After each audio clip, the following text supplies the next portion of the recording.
Well, we have criteria that essentially states that we must source from a fishery that has an abundant supply.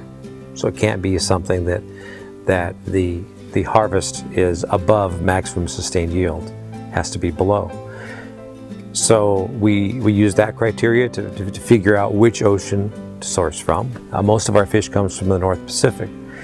We also take into consideration whether there's any habitat damage by the gear type used, which in tuna fishing is not the issue because it's all far out at sea and on the surface, and there's no contact with coral reefs or anything.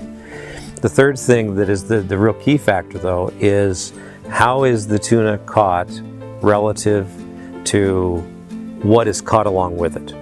So the question is your tuna catching method selective? Are you selective your target species? Are you selecting that target species? Or is your method capturing a lot of different stuff, some of which has to be tossed over dead? So our tuna is sourced only from pole and line catching, which is the old artisanal way of hooking them, and you see the old reels that show that fishing. And there's also a couple other methods. One is trolling, like trolling for trout in a lake. The men will troll about 20 different artificial lures behind the boat. The fish will come on that way.